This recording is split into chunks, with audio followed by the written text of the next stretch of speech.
This episode of Legends, the series, is brought to you by these fine companies.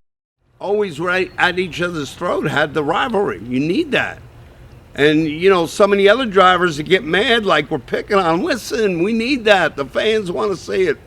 We need the rivalries, It's just the way it is. I'm not going to change. You can forget that. I think everybody knows that. I'm never going to change. If I got something to say, I'm going to say it. And if you don't want to hear it, don't ask me.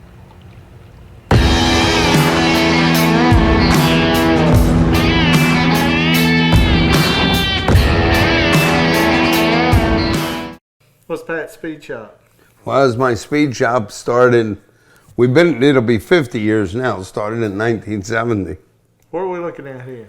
That's my B modified car. I had a 55 Chevy before that, and that's Englishtown. See the old 64 ambulance? And they actually had scoreboards back then. That's probably 1971 or 2. Well, when I first started racing, I was a teenager. I actually started street racing. Lost my license and started out with a B modified car, and then that was right at the time they started bracket racing. And I'm not a bracket racer. I'm sorry. I'm a heads up racer. That's how we raced on the street. When I started street racing, he didn't know a thing about it. My father was a hard worker, built diners, and I had to work for him during the day, and I had a little speed shop to the side. And he'd come in there, he didn't know anything about, never was a mechanic, didn't know anything about racing. He hated it. He thought we were crazy. So I had a Corvette and I was street racing, and it was broke all the time. We'd go out to Queens and race for Saturday, Sunday, come back to work, drive the car back. And he just used to want to know why the car was broke all the time. We tried to hide it from him because we were street racing. So then I took it to the racetrack, and he started getting involved. And I would say, in less than a year, he was hooked as hard as any of us. He backed me through all my pro stock days, came with me, was right at my right side, was great. Kind of like I'm doing with Lizzie, but he didn't know anything. He learned whatever I learned, as we went along, but he had, he believed in his son, and I believed in him, he came. So they were great days for me. But truthfully, a lot of guys come from racing parents. I didn't have racing parents. They thought I was nuts when I started doing this.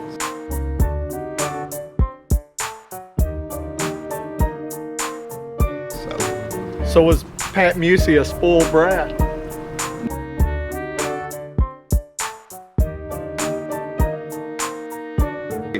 You can just go look at I hate to say it, but I'll just say it. My assault and battery record was not good in them days. I fought all the time, got in trouble, but I was in good shape. We used to carry, we call them timbers. They were 4 foot long, 6x8s. And I carried hundreds a day because we had to move these diners on wheels. I would drive the truck as my father got older. And these units were 19 foot wide. That's 2.5 lanes of the highway, 70 foot long. And I had to drive them. We'd get there 4 in the morning because we had to drive through the night. And we'd have to build, what we did with the timbers is just picture this way, cribbing, we called it. So 4 cribs, 4 corners. We'd unload them timbers. I bet you I moved thousands of them in my day. So I had to work a job just like anybody. And working for my old man, I probably got fired once a week. My old man was, he's just no let up. Did he help me? Yeah, all he could. But, he was just a hard-working guy, did the diner deal. And, did he help me? Yes, but not, we didn't have millions. We had thousands, But I worked, back in those days, I remember when I was 18, 19, I could take a full-blown oxygen tank, a tall one, throw it up on my shoulder and roll with it. So I don't think I can do it now. I'm 68, so it's a little rough right now. But yeah, I paid my dues. Trust me, I'd work till 2, 3 in the morning to go racing, or work through the night, drive the rig. Everybody thinks it's kind of just given to you, but trust me, I work for it. What did it mean to you as a kid coming up in here to have your dad out at the racetrack with you? You know, when you're a kid, you don't appreciate as much as you do as you get older. But it means the world to me now to have that time with him, you know what I'm saying? So, and he loved it. He wrote it. You'll see on some of the old videos of mine, he's standing there like I'm standing there for Lizzie now. Only difference is, I know the sport. I brought Lizzie up from the bottom, taught her how to drive. You know, he kind of learned with me, but my old man was pretty sharp now. That had to be devastating to lose him. Yeah, of course. You know, he made it to 86, and you know, his last year he had dementia, you know, and really didn't get it. But yeah, I miss my old man every day, you know. But we all got to go one day. Is it still tough on you sometimes to think about him not being there? Oh, yeah, I got a picture on my desk and I'll look up, you know, and it's a tough deal, you know. So, could you have made it as far as you did without him? You know, who knows? I don't. You never know, you know. But I don't know. I don't think so. I mean, he'd always push me, or I'd push him, or whatever. We kind of pushed each other, you know. There's a period when he got older with the diners, where I was actually on my own running my shop, and I went over and helped him, you know, because he was getting older. I had to move all the units, like I said, drive the rig and move them for him. So it kind of went this way, then went that way, you know. But he, my old man was hands-on, had to do everything.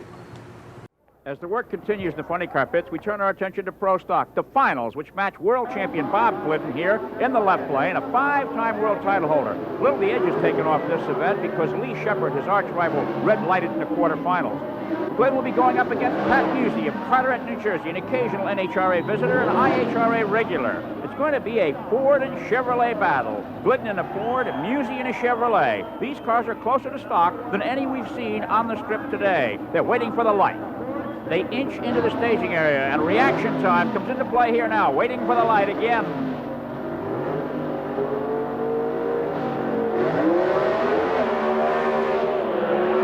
And they're off, and it's Musi ahead of Glidden at the start. Musi, but Glidden stalked the power by, and it's Glidden with yet another Pomona victory. So this kid, Pat Musi out of New Jersey, he comes in there, he's full of piss and vinegar, right? Right? Okay. He's full of piss and vinegar. He's going to run Pro Stock. How dare he line up and threaten to kick Grumpy's ass? You know? Tell me about this kid full of piss and vinegar. Well, I'll tell you a little funny story. It got so bad, and this is a true story, involves my old man. If he was here, but you know, if I tell you a story, by now everybody knows it's true. We had a match race. It was me, Nicholson, Sox, Jenkins. We're all in Englishtown. Vinny Knapp books us all in. I go 795 that day. Their fastest car was Nicholson, closest was 820. Nicholson grabbed my old man on the starting line and said, Mr. Musi. They had a lot of respect for my old man because he was, you know, back then he was in his 50s, you know. So he said, you got to talk to your kid. He is embarrassing us. At least back it up a little bit. And my old man looked at him. He said, I don't know what to tell you. I can't tell him myself. He's going to go as fast as that car will go, you know. So, but what was cool about that period for me that I'll never regret. I might have, you know, worked hard and, you know, neglected some other things, you know, but I got to read about Jenkins, about Nicholson when I was in high school. Read about them guys, then got to race them. And beat, you can go back and look, I beat every one of them. I beat Nicholson on a whole shot in Tucson. That is the worst, sorry, done, but it is what it is, buddy. Up there, if you can hear me. The worst sore loser I've ever raced in my life. So we're going to Pomona in 1981, you know how you just remember. My memory's so good. So we had that Mustang, you know, and we had big motors, and Pomona was going to be the little motors. So we had run in the 7s. I think he had dipped in the 7s. So I run him in the final, but it was altitude. I know the numbers. I went 826. He went 823, and I beat him probably a half a car length at the finish line. So I just get out. You know, I knew Don. We talked before till I beat him. Then it wasn't funny no more. So I walked back there to congratulate. I said, you know, good job. He turned his back on me. I said, oh, that's how it is. Okay. It'll be worse the next time. I told him. I was, like you say, I was cocky, you know, but thank God I could back it up, you know, but it was cool. It was so, I'll never miss that time. No, you ain't going to get those days again. Lee Shepherd has still not forgiven Bob Glidden, who robbed him of the world title last year. Shepherd, as you said, Charlie, the quickest qualifier here at the Cajun Nationals. But Pat Musi has upset potential. He has already been runner-up at 2 national events this year, and that's quite impressive considering this is his first year of serious competition. On paper, this almost looks like a mismatch, as Lee Shepherd in the near lane, fastest qualifier, and he qualified 16/100ths of a second quicker than Pat Musi. Musi being very slow to move to the line here, putting a bit of pressure on Shepherd, looking for every advantage he can get, even if it's just psychological. Musi's ready, Shepherd's ready. Musi jumps, he's red lighted, he went out too quick. Boy, I'll say he went out too quick. He may have just closed his eyes and rolled the dice, but it comes up snake eyes as a red light glows back on the Christmas tree, meaning automatic disqualification for Pat Musi. You guys were on the ground floor of something special, and it's really what you had already been doing. In 1977, the IHRA moved there away from the pounds per cubic inch, which you started in. They moved to the big motors, which was like mountain motor stuff. So tell me how that era played right into your wheelhouse. Well, I was a big block guy all along, so anybody that was, a lot of them cars, pounds per inch, were small blocks. Although I ran a D-stroke big block and did really well with it, finished 4th in NHRA in '81, but later on, but it fell into my deal because I was a big block guy. Now a 512 was a big motor. Can you imagine that? We're at 950. That's something I would never have dreamed of. 959 inches. I mean, it's just crazy. 512 we take, and another thing about that period, a lot of people don't get, we couldn't go to Dart and buy a set of cylinder heads. We couldn't go buy a block somewhere. We had to go get a junkyard Corvette block or a 427 block, fill it up with concrete, bore it as big as we can bore it, put a crank in it, and then we had to get a set of Corvette heads, weld up the exhaust ports, put seats in them. I mean, everything we did, we had to redo, you know, it was factory stuff. There was no Dart head. There was no, I mean, we did have a Rodec block for a little while, and they were pretty good. We got up to like a 605, I think, after that, but then from there it just escalated to what we have now. A lot of that stuff was trial and error. For instance, tires. We had Firestone slicks. Can you imagine? I think it was like a 1433 tire, and that was the first time I had tire shake. The door fell. It was the Monza. We made the first 7-second run in Englishtown.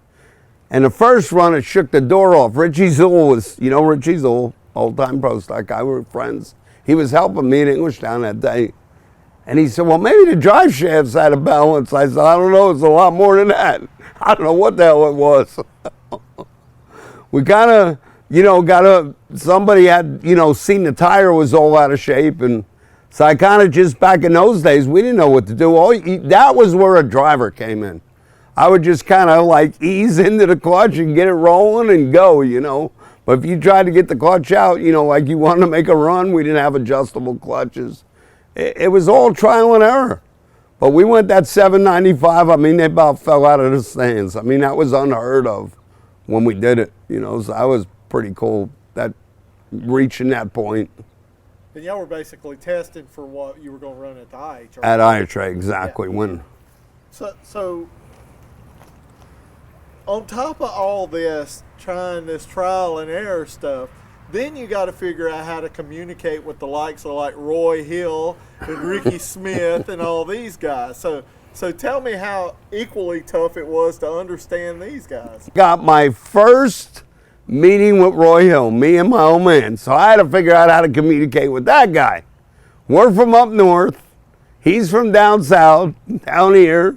Everybody said, oh, you got to watch Roy, you know, he's tricky, he's this, he's that. Well, we wound up having some words. I won't get into it, but we had some words, but we've been friends ever since. So Roy comes over, and he comes to the trailer, and he goes to my old man first. He says, I need to talk to you and your son. Pop says, yeah, sure, what do you want? He said, well, you know, I kind of run things down here. My old man looked out, I'll never forget it. My old man was probably 50 years old, you know. let me tell you something to Roy. He said, I'll have a whole jet land here from Newark within an hour if you touch my kid's car, because I heard what you could do. Roy said, hold on a minute, that's why I'm here. He said, I run this deal down here, but if we get together, we could rule this deal. So we kind of made a pact. We kind of backed each other up. His deal was, I run the north, he runs the south. If I had a problem down here, I call Roy. He had a problem up north, he called me. I swear, Bobby, we're best of friends since then.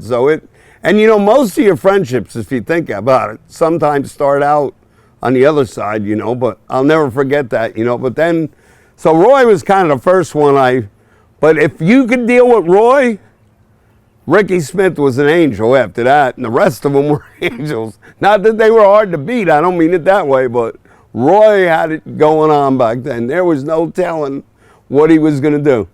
Here, see if I can pick him out for you. That might be Warren. That is Warren. Yeah, look out. Man, Warren's putting a hurt. Well, no, you're coming up around him. You must have hit that third system about then, right? They said, he's got to be cheating because I'm cheating and can't beat him. Yeah. So I kind of, pro stock caught my eye in 74, and I got into that and did fairly well, you know, through the years, NHRA, IHRA. But it became a budget thing. I just really concentrated on racing. All I wanted to do was race. I didn't give a damn if my car payments were behind or my shop payments were behind. So, you know, some of the other ones that, and I'll say it like this. I'll go out on a limb and tell you this way. So let's just pick a competitor that was racing when I was racing. You can go back and look. I don't have to mention the names. They got out of it because we would be, you look anywhere, I'd always be in the top of the pack. I'd always be competitive. They couldn't.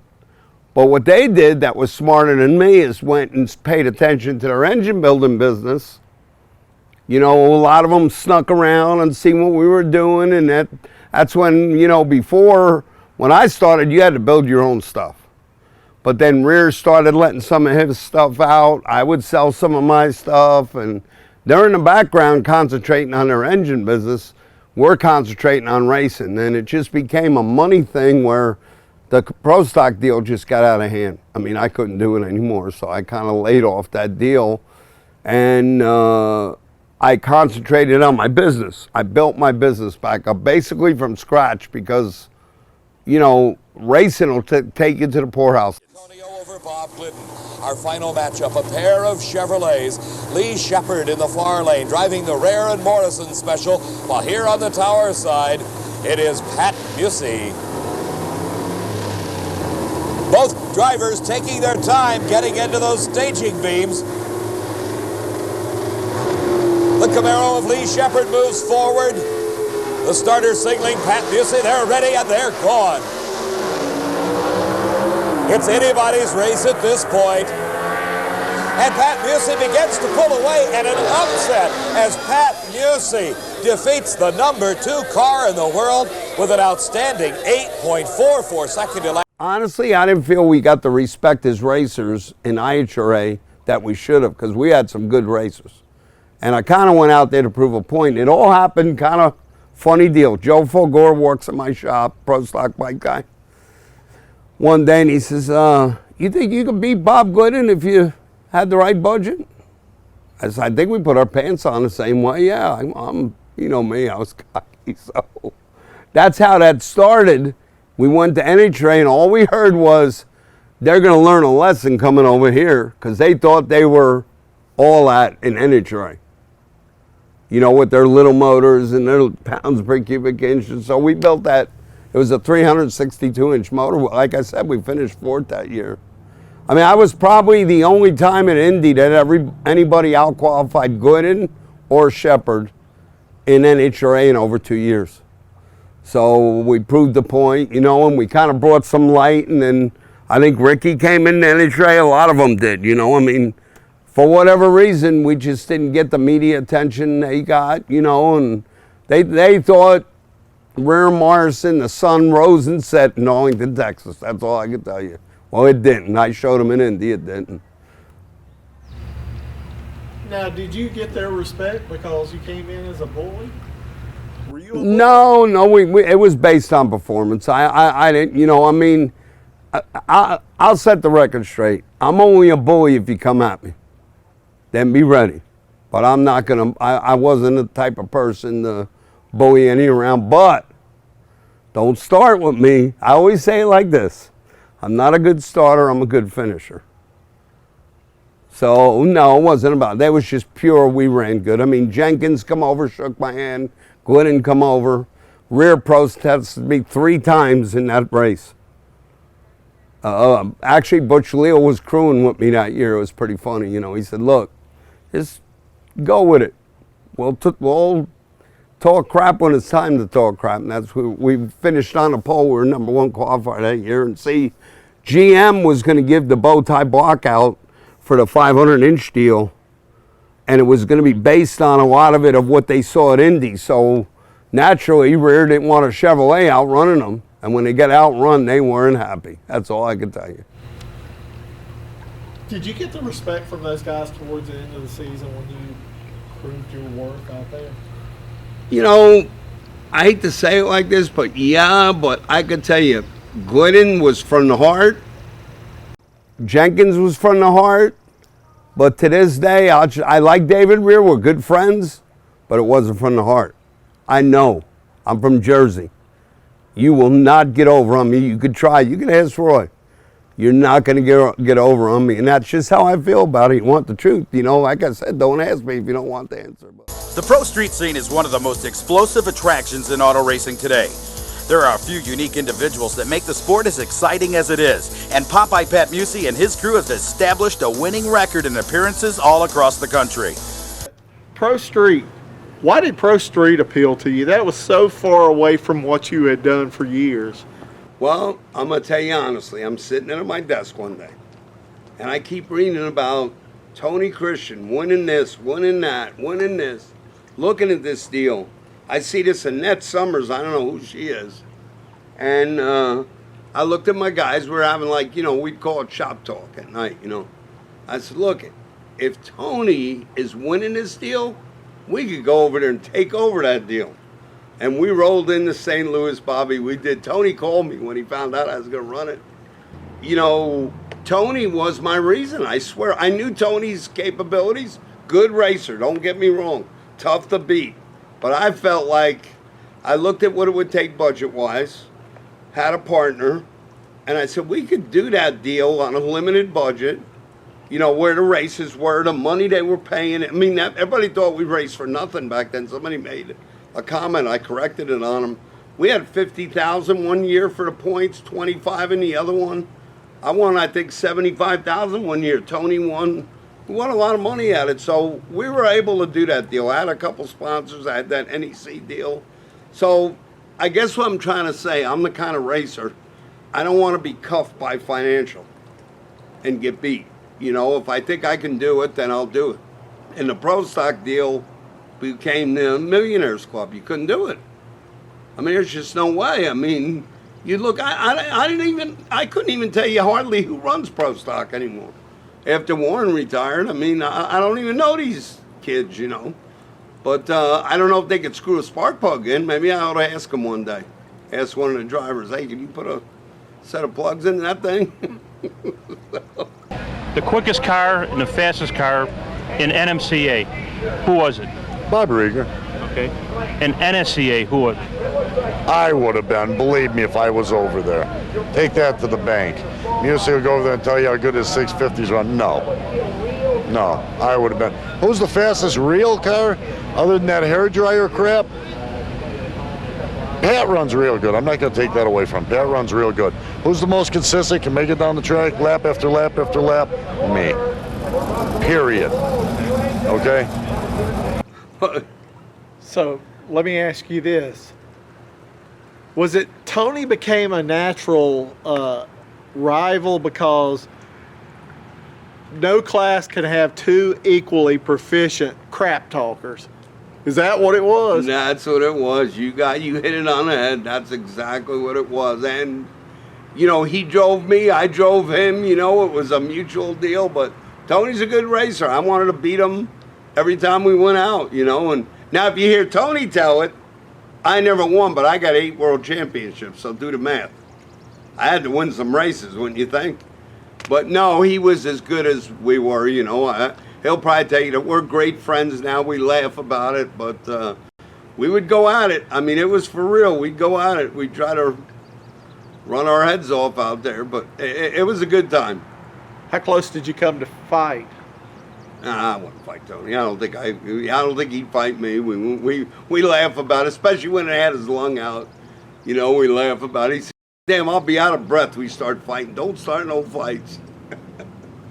When y'all were at it, y'all didn't ever come close to fighting? Nah, just words. I don't think it was bad, but not quite that bad, you know. But we went at it pretty good. I mean, at Rockingham, I got under his skin with that license plate I had.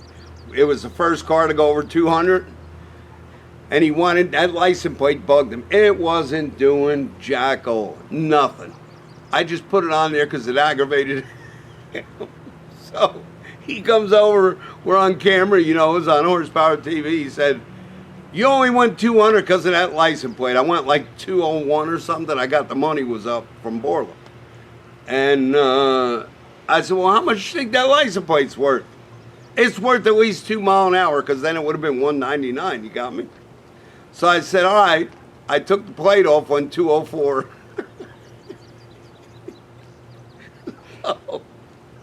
You know, but there were days where he'd get me. I'll tell you one, he got me, boy. He was good at it, too. So we'd all put our spark plugs in the carburetor. You know, all 8 plugs. And back then, we burned up stuff coming and going. We called it learn while you burn plan. Nitrous in them days, you know. So if you had a tip off the plug, that was the first thing you looked for. So I looked at all my plugs. I said, we're good, made a good run. Well, he run NGKs. I run NGKs at that time. I turn my back. He puts one of his burnt tip plugs in my deal. And he goes, "You burned it up." I looked at that plug. I said, "God damn, how'd I miss that? I'm get the leak down tester." He started laughing, you know, but I was kind of, he got me. So I can't help but think, when I hear the stuff about Annette Summer, that you being the father of a female driver, if Lizzie would have been in Annette's place, how would you have treated her when she came in? Well, Annette was older, so it was a little different. And we were trying to tell her, I tried to tell Annette, we need to put a show on. But look at it like show business. She didn't get it. She'd start crying or whining, or it was just one of them deals, you know. I couldn't get her to. Tony was way harder than I was on her. But I don't know. It's just, I don't know how to say it. You know, Lizzie, I mean, that was another thing that come out of the Pro Street deal. Lizzie and Tricia were 7 and 8 years old. They learned watching me. They knew how to stage their juniors from just watching me race. So they knew exactly how to do that. And then we couldn't wait to get them in a car and get rid of them damn juniors. Brett Kepner. Meanwhile, we're ready to go. This is it, the Pro Street Finals. Pat Musi, the #1 qualifier, against this man, little Ricky Carlos out of Ontario, Canada. Well, this is a USA versus Canada match. The #1 and 2 qualifiers, that's the way it's supposed to work. We started out with 16 Pro Street qualified cars. We're down to the final 2, and it is the #1 and 2 qualifiers. A pair of Camaros on the line. Pat Musi is a little late off the starting line. Ricky Carlos, a gate job. Musi may be in trouble. Pat Musi pulls out the whip barely.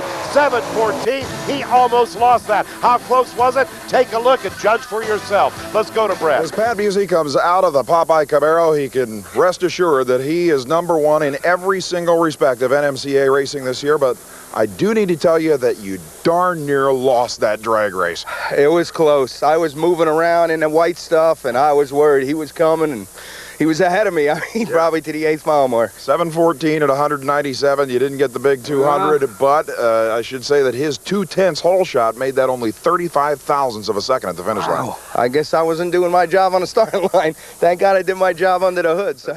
And I'm willing to pay the consequences. Wait a minute, sir. Let me hear what you did before you pay. Let me hear what you did. I told him, if you don't have my money, I'll take $480 out of your Jeep. You can fix your Jeep whenever you want to fix your Jeep. You don't have to worry about paying me, and we're even. And so that's what did you exactly do? what I did. I busted his Jeep up. With a bat? Yes, sir. How in heaven's name, if he owed you $488, did you expect to limit the damage that you did to his Jeep to $488? Were you being very careful where you hit it? Say, this will cost you $28.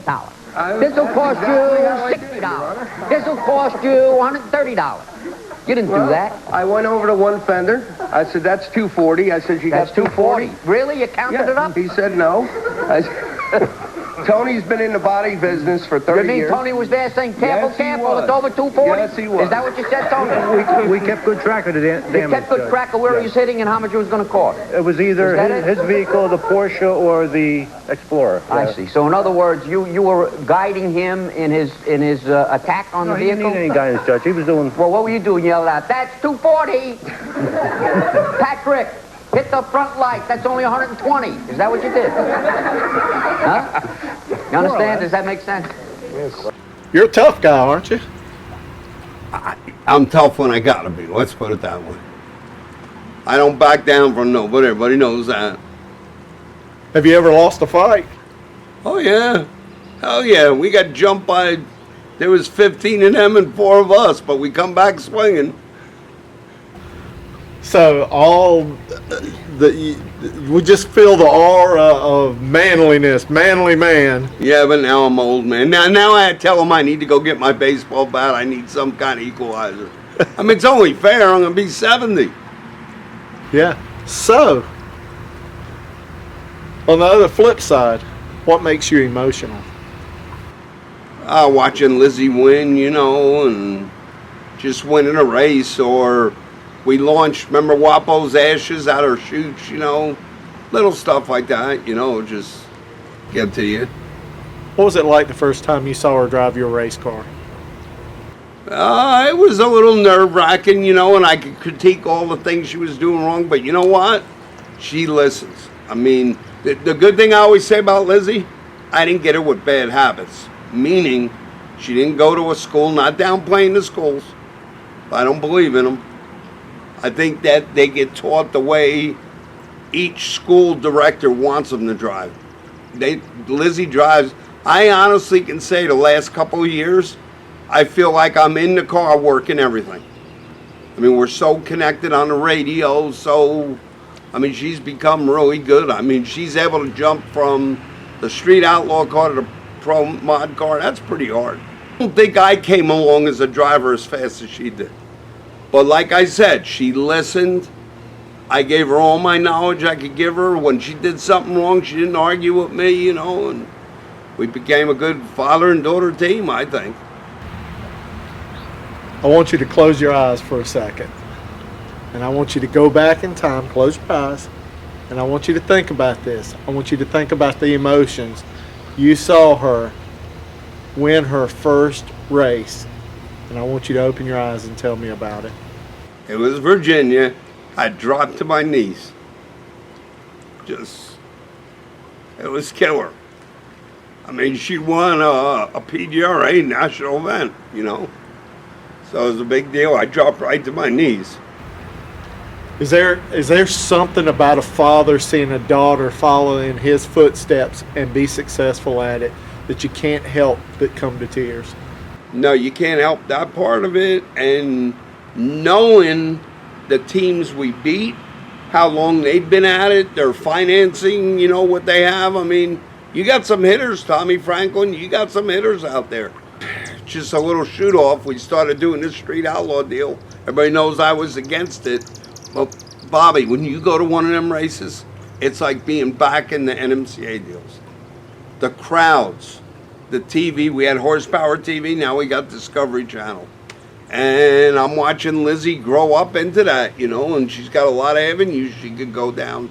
So do I take heat for it? Yeah, a little bit.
I'd really like to be remembered by in drag racing as a guy that started at 16 years old as a street racer, built a business, and then trained the driver. I think I've accomplished everything you could accomplish. I've earned the respect of manufacturers.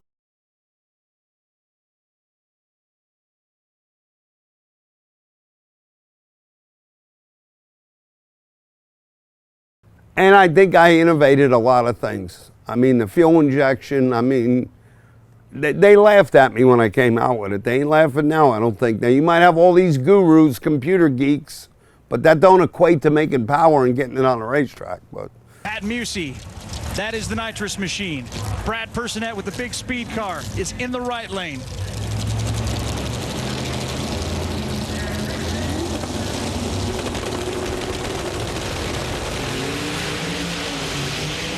Musi with a big advantage at the starting line. All the 5 pound, nope, all the mile per hour in the world. I still say it. I could be cocky or whatever, but everybody knows it. I made everybody go to fuel injection. Let's be honest about it. First EFI car to win. I mean, there was one other car, I won't mention names, but, you know, he never done anything with it. Never, you know, really never brought it to where it is now today, you know. But that was a great accomplishment. Winning that race. A scary moment, though, as the racing community came together. Watch the car in the left lane, the far side of your screen. This is Pat Musi. He had a bad accident, Mike. Yes, he did. You see at the finish line, didn't get the chutes out, and then when he hit the brakes, the car just swerved to the right and hard contact in the right side guard wall. So I break my back in 2010. They said, well, you're going to need a year to rehab. I said, you ain't got a year, you got 10 months. What do you mean? I said, I got tested Bradenton in 10 months. I said, you said 12, you got 10. So I went there in 9.5 months to get cleared.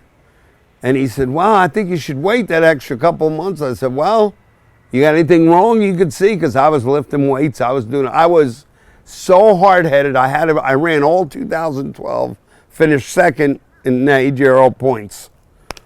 I proved the point, then I was able to step out of the car. I was not going to end it on, I broke my back and I can't drive, because I'll jump in a car any given time.